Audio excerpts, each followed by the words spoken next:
Olá, galera do Periscope, boa noite, tudo bem? Como é que vocês estão? Eu vou agora acionar a galera do Facebook Live também, então eu peço para vocês um pouco de paciência, assim eu falo ao vivo com os dois canais. Então vamos aqui. Pronto, agora eu estou ao vivo para os dois canais, para a galera do Facebook Live e também para a galera do Periscope. Sejam muito bem-vindos. Hoje, terça-feira, um dia muito triste para o Brasil, né? Para o Brasil e para o mundo. Nós hoje fomos acordados com a péssima e triste notícia do acidente aéreo envolvendo a tripulação, jornalistas e os jogadores do Chapecoense. E o dia é triste, obviamente, e apesar de ser um dia triste, eu vou gravar esse vídeo, eu vou continuar a vida, vou discutir com vocês direito processual penal, mas vamos trabalhar esse vídeo como se estivéssemos, e efetivamente estamos, fazendo uma homenagem a esse time de sucesso, que é o time do Chapecoense, que de 2009 a 2016 saiu da Série D para a Série A, disputando títulos internacionais. Então eu conto também com a paciência de vocês, com a compreensão, que apesar de o dia ser muito triste, ninguém duvida que o dia é triste. Hoje é um dia que a piada não teve graça, hoje é um dia que aquela reportagem, ou aquele filme, ou aquele seriado não teve graça. Mas nós vamos prosseguir, a vida prossegue, nós vamos continuar aqui com o nosso estudo, ainda que chocados pela notícia. Ainda estamos chocados pela notícia, mas eu vou gravar o vídeo, tá ok? Eu recebi algumas pessoas falando, Rogério, acho que hoje não é o dia para você gravar. Não, eu vou render as minhas homenagens trabalhando. Eu vou render as minhas homenagens trabalhando.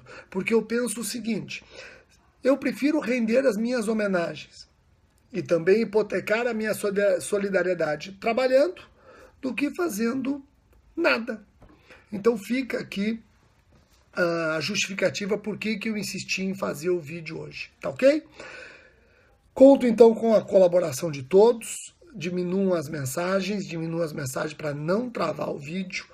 Aqueles que não quiserem assistir, porque não têm condições psicológicas para eventualmente se concentrar nesse vídeo, fiquem tranquilos que eu vou colocar no canal do YouTube. Você que está assistindo esse vídeo no canal do YouTube, compartilha, marque os amigos, etc., para eles serem notificados de futuros vídeos.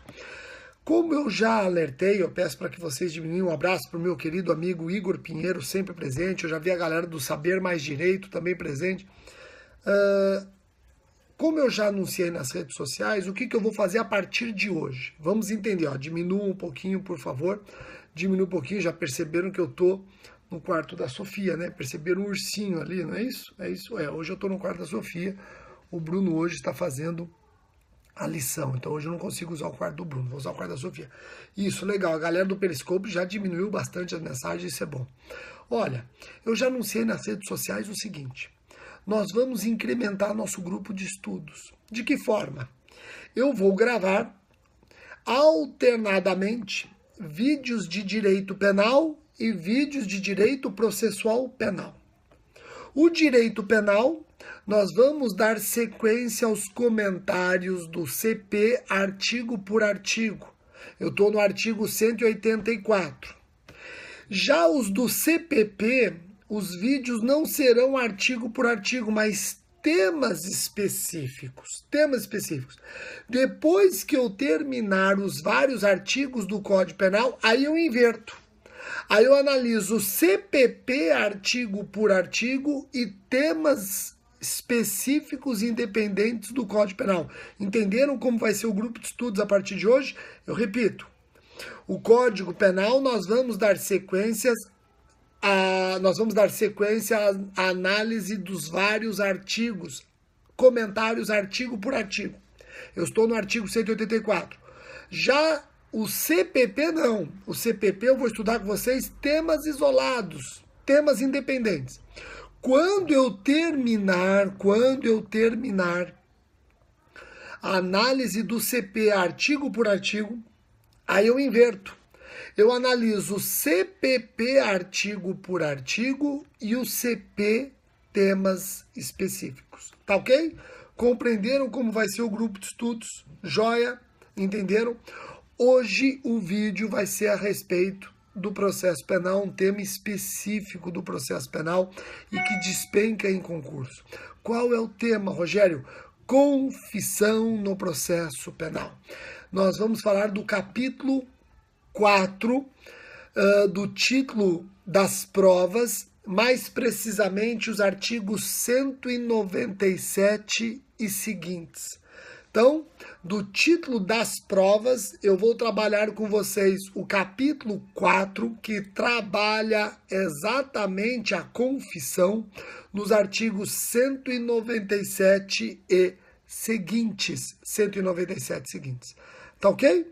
Legal? Então vamos lá. Começando, confissão. Eu vou querer, apesar de toda a limitação que nós temos nas redes sociais, eu não tenho aqui como trabalhar lousa, slides, etc. Eu vou tentar aprofundar o tema confissão, para que você, depois de assistir uma aula, seja no Periscope, seja no Facebook, seja no canal do YouTube, você fala, nossa, quanta coisa nova o Rogério passou para mim. O meu objetivo, depois que eu termino o vídeo, e quem é meu aluno do SER sabe que esse é o meu objetivo em sala de aula, é que pelo menos 50% do que eu falo seja novidade ou você não lembra, tá bom?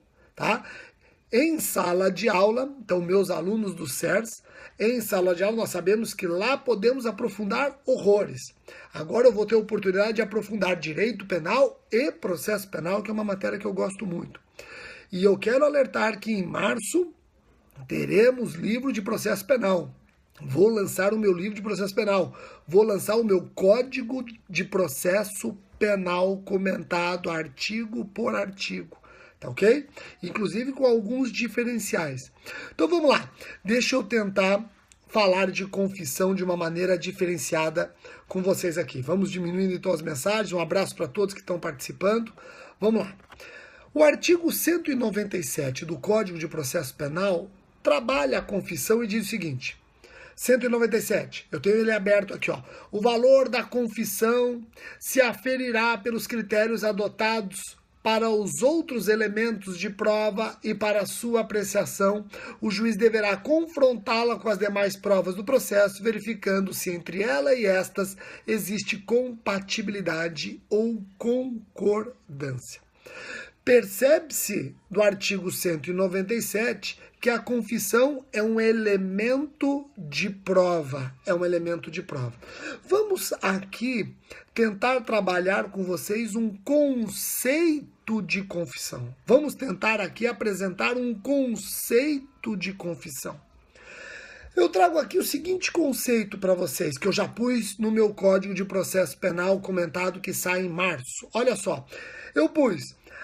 A confissão consiste no reconhecimento total ou parcial feito pelo indiciado ou acusado da verdade dos fatos pertinentes à acusação e que lhe são desfavoráveis.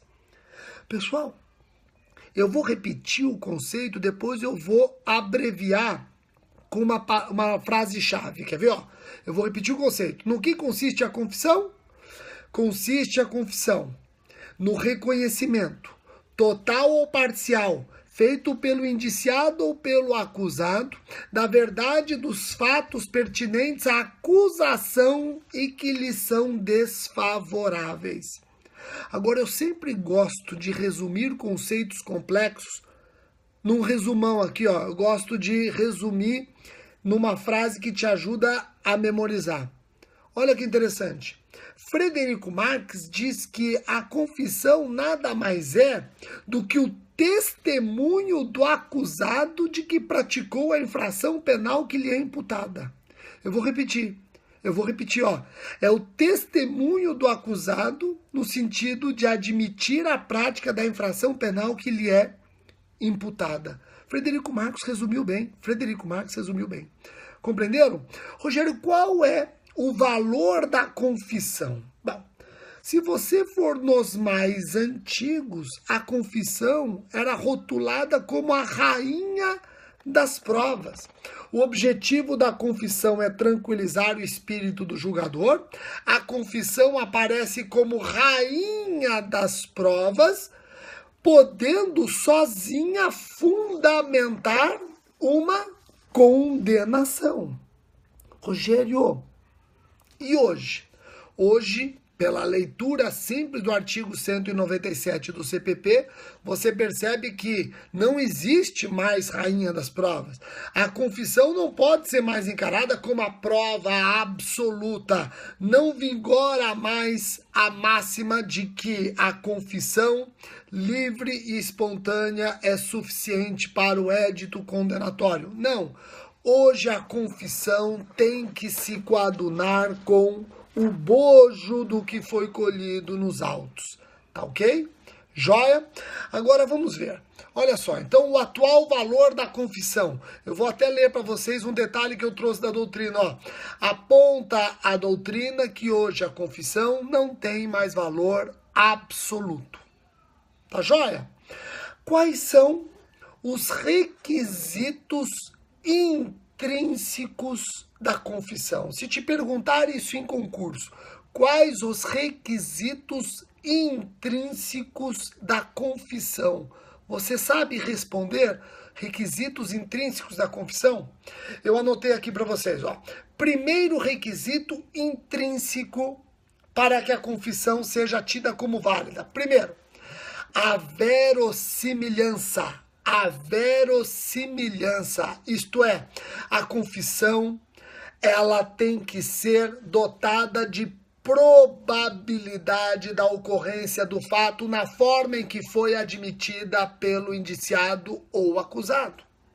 Verossimilhança, aquilo que ele admite tem que ser provavelmente aquilo que aconteceu. Segundo requisito intrínseco da confissão, para que a confissão seja válida. Segundo requisito, credibilidade e coincidência, ou seja, que a confissão tenha cunho de veracidade, movida unicamente pela intenção do confitente em dizer a verdade. Então eu já falei do requisito intrínseco da verossimilhança, falei do requisito intrínseco da credibilidade e da coincidência, e o último requisito intrínseco para que a confissão seja válida, persistência ou uniformidade. Então vejam que a versão apresentada por aquele que confessa deve ser uniforme nas diversas vezes em que é ouvido. Se ele é ouvido em mais de uma oportunidade, em cada oportunidade ele apresenta versões não coincidentes, isso acaba fulminando uma confissão. Então, os requisitos intrínsecos para que uma confissão seja válida. Primeiro requisito intrínseco, verossimilhança. Segundo requisito intrínseco, a credibilidade e a coincidência. Terceiro requisito intrínseco é a persistência ou uniformidade. Esses são os requisitos intrínsecos. Agora vamos para as características da confissão. Então eu falei dos requisitos intrínsecos. Verossimilhança, coincidência e a persistência. Esses são os requisitos intrínsecos. Agora vamos para as características da confissão. Quais as características? Eu anotei aqui, ó, as características para vocês. Primeira característica, eu tirei de Júlio Fabrini e Mirabete. A confissão deve ser pessoal. Primeira característica da confissão, ela deve ser pessoal. Isso significa o quê?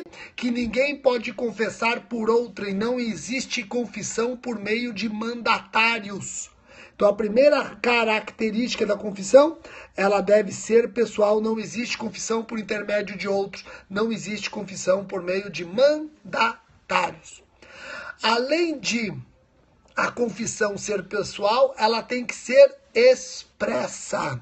A confissão tem que ser expressa e logo reduzida a termo. Tem que ser expressa e logo reduzida a termo. Então eu já vi duas características da confissão. Ela tem que ser pessoal e ela tem que ser expressa.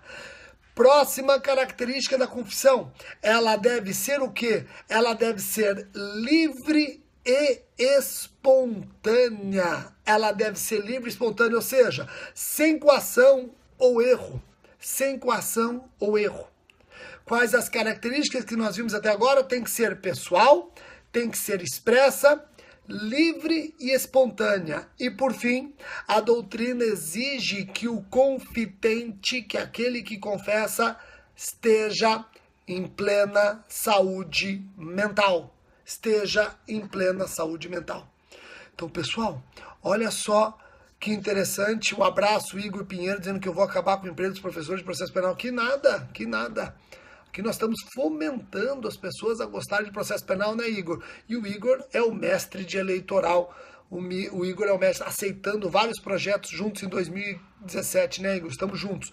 Igor que está lá em Portugal fazendo o seu doutorado. Pessoal, então olha, se te perguntarem em concurso requisitos intrínsecos da confissão, você já sabe. Eu tenho que falar aqui, ó, como eu coloquei para vocês, na ordem que eu coloquei para vocês, verossimilhança, credibilidade e persistência. Se te perguntarem quais as características da confissão, opa, aí você tem que falar pessoal, ela tem que ser expressa, ela